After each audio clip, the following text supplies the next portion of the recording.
अऊज़ु बिल्लाहि मिनश्शैतानिर्रजीम बिस्मिल्लाहिर्रहमानिर्रहीम रब्बिश इश्रह ली सदरी व यस्सिर ली अमरी वहलुल उक़्दतम मिन लिसानी यफ़क़हू क़ौली रब्बी इन्नी लिमा अंज़लता इलैया मिन खैरिन फ़क़ीर रब्बना आतिना फ़िद दुनिया हसनतन व फ़िल आख़िरति हसनतन व क़िना अज़ाबन्नार रब्बना हब लना मिन अज़वाजिना व ज़ुर्रिय्यातिना क़ुर्रता अयुन वजअलना लिल मुत्तक़ीना इमामा। आज का जो टॉपिक है उसमें मैंने डिस्कस ये करना है शिर्क। शिर्क सबसे बड़ा गुनाह है जिसकी माफ़ी हरगिज़ नहीं है। अल्लाह ताला ने कुरान पाक में क्लियर कट लिख दिया, क्लियर कट बयान फरमा दिया कि मैं बाकी तो तमाम गुनाह माफ़ कर सकता हूँ लेकिन मैं शिर्क नहीं माफ़ करूँगा, शिर्क किसी सूरत में भी माफ़ नहीं करूँगा। अब शिर्क की कुछ इकसाम हैं जो हमारे माशरे में पाई जाती है, उसमें एक कुछ कॉन्सेप्ट्स हैं जो बड़े गलत हैं, वो मैं आपसे शेयर करना चाहता हूँ। जैसे हमारे माशरे में वसीला दिया जाता है, हम कब्रों पे जाते हैं, मज़ारों पे जाते हैं और हम उन लोगों से रिक्वेस्ट करते हैं जो इस दुनिया से जा चुके हैं कि आप हमारे लिए दुआ करें अल्लाह की बारगाह में।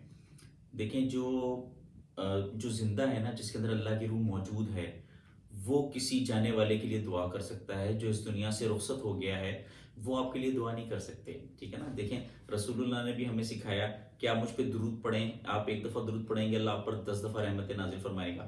अल्लाह ताला ने सूरह अहज़ाब में वाकई हुक्म दिया है कि आका अलैहिस्सलाम की साथ पे दुरूद पढ़ो। अल्लाह भी पढ़ते हैं, फरिश्ते भी पढ़ते हैं। दुरूद है क्या? अल्लाहुम्मा सल्ली अला मुहम्मदिन व अला आलि मुहम्मद कमा सल्लैता अला इब्राहीम व अला आलि इब्राहीम इन्नका हमीदुम मजीद। अल्लाहुम्मा बारिक अला मुहम्मदिन व अला आलि मुहम्मद कमा बारकता अला इब्राहीम व अला आलि इब्राहीम इन्नका हमीदुम मजीद। ये दुआ ही है ना। हजूर हमसे पर्दा फरमा चुके हैं, हजूर बज़ाहिर इस दुनिया से अल्लाह के पास जा चुके हैं। हजूर बिल्कुल वैसे ही रसूल हैं जैसे पहले अल्लाह ताला ने अपने अंबिया भेजे, उनके ज़रिए से अल्लाह ताला ने कुरान करीम को नाजिल किया, उन्होंने महफूज करके हमें प्रोवाइड किया। अब वो इस दुनिया से जा चुके हैं तो हम उनका वसीला अल्लाह रब्बुल आलमीन को नहीं दे सकते। हाँ, हम उनके लिए दुरूद पढ़ेंगे। अब अल्लाह ने हमें क्या तरीका सिखाया है कि आप जब भी दुआ मांगने लगो या आप आगे पीछे चलते फिरते रसूलुल्लाह की ज़ात पे दुरूद पढ़ते रहो और आप सल्लल्लाहु अलैहि वसल्लम की ज़ात के लिए दुआ करते रहें।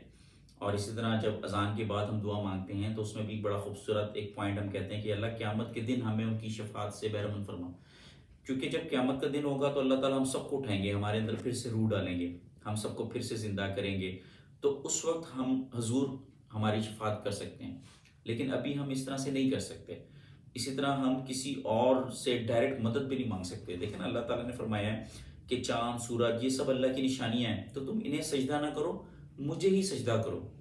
इसी तरह ये जितने भी औलिया अल्लाह जो इस दुनिया से जा चुके हैं या जो इस वक्त मौजूद हैं, देखें जो तो बज़ाहिर मौजूद है ना, हयात हैं, जिनके अंदर इस वक्त अल्लाह की रूह मौजूद है, हम उनसे दुआ के लिए कह सकते हैं, हम उनके लिए दुआ कर सकते हैं। और मोमिनीन तो एक दूसरे के लिए सपोर्टर हैं। तो अल्लाह रब्बुल आलमीन क्या फरमाते हैं, जब कोई नेक बंदा है तो अल्लाह फरिश्तों की जमात को इकट्ठा कर लेते हैं और मोमिनीन से भी रिक्वेस्ट करते हैं अल्लाह पाक के सारे एक दूसरे के लिए दुआ करें। लेकिन जो इस दुनिया से जा चुके हैं आप उनसे दुआ की रिक्वेस्ट नहीं कर सकते, आप उनसे मदद नहीं मांग सकते। अल्लाह ताला ने इस चीज़ को मना किया और यही शिर्क है। क्योंकि जब आप उनसे मदद की दरख्वास्त करेंगे, जैसे अल्लाह ने फरमाया चाँद सूरज मेरी निशानियां हैं, तो तुम उन्हें सजदा ना करो, मुझे सजदा करो।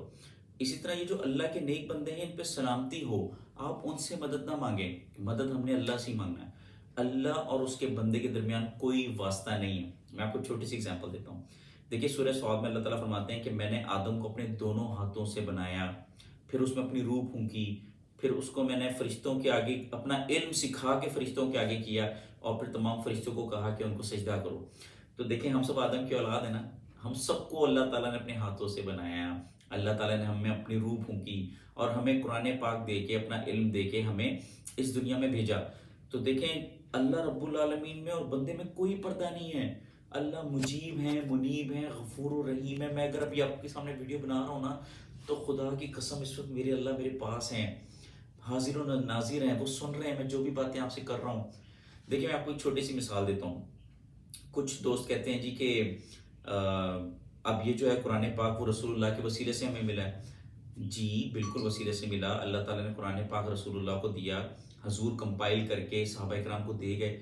लेकिन अब देखें ना, इस वक्त आप सल्लल्लाहु अलैहि वसल्लम तो अल्लाह के पास जा चुके हैं, कुरान को महफूज किसने रखा हुआ है?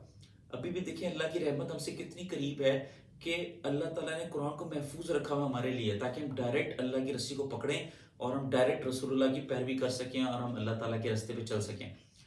تو ہمیں جب بھی کوئی دعا کرنی ہے ڈائریکٹ اللہ سے ہی مانگنی ہے. ایاک نعبد و ایاک نستعین، اے اللہ ہم آپ کی ہی عبادت کرتے ہیں، آپ سے ہی دعا مانگتے ہیں. تو ہم نے اللہ ہی کی عبادت کرنی ہے، اللہ ہی سے مدد مانگنی ہے، بیچ میں کوئی وسیلہ نہیں ہے، ہم اللہ تعالیٰ کے ساتھ ڈائریکٹ کنیکٹڈ ہیں.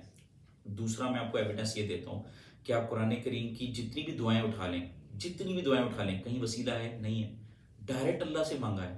نبیوں نے جتنی دعائیں مانگی ہیں ڈائریکٹ اللہ تعالیٰ سے مانگی ہیں. ایک تو یہ کانسیپٹ ٹھیک کر لیں، یہ بڑا امپورٹنٹ ہے، ادروائز جو دوسرا رستہ ہے وہ شرک کی طرف جا رہا ہے. اللہ ہمیں اپنی پناہ میں رکھے. دوسرا میں نے ایک بڑا امپورٹنٹ کانسیپٹ آپ سے ڈسکس کرنا ہے. اکثر لوگ جو ہیں وہ رسول اللہ کو باقی انبیاء سے افضل مانتے ہیں.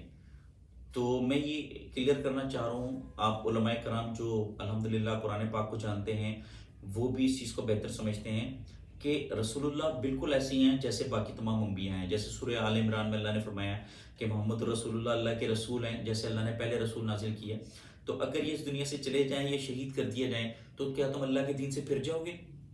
تو رسول اللہ بالکل ویسے ہی ہیں جیسے پہلے اللہ تعالیٰ نے اپنے انبیاء بھیجے.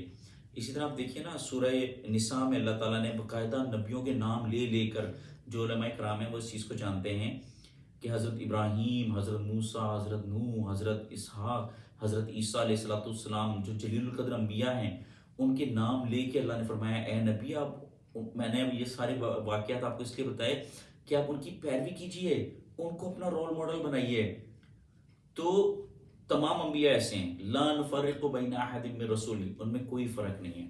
اور سب سے امپورٹنٹ چیز جو بڑی خطرناک بات ہے، اللہ تعالیٰ نے انہی انبیاء کا ذکر کرتے ہوئے فرمایا کہ یہ جو انبیاء تھے ان کو میں نے برگزیدہ اس لیے کیا کیونکہ نیکوکار تھے، یہ آخرت پہ پکا یقین رکھتے تھے. اور اللہ تعالیٰ نے فرمایا سن لو اگر ان میں سے کوئی بھی شرک کرتا تو ان کا کوئی مددگار نہ ہوتا اور ان کی بھی سزا جو ہے بڑی سخت ہوتی. تو بڑے سخت الفاظ قرآن کریم نے ان کے لیے استعمال کیے کہ اگر وہ بھی شرک کرتے ہیں تو وہ مشرک نہیں تھے، وہ بالکل وحدہ لا شریک اللہ کو مانتے تھے، ڈائریکٹ اللہ کی عبادت کرتے تھے. تو ہمیں بھی حضور اسی طرح سے کنیکٹ کر کے گئے ہیں. حضور کی اصل محنت ہی ہے کہ ہم اللہ تعالیٰ سے ڈائریکٹ کنیکٹ ہو جائیں اور ہم حضور کے لیے دعائیں کرتے رہیں.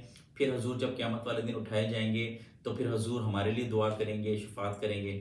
تو مومنین کو آپس میں ایک دوسرے سے، ہم ایک دوسرے کے سپورٹر ہیں نا، ہم ایک دوسرے کے لیے دعا کریں گے. ٹھیک ہے، تو اللہ وحدہ لا شریک ہے، اس کی عبادت کریں، اسی سے مدد مانگیں. وہ حاضر و ناظر ہے، آپ کے پاس ہے، آپ کی دعا سنے گا، آپ کی تکلیفیں دور کرے گا.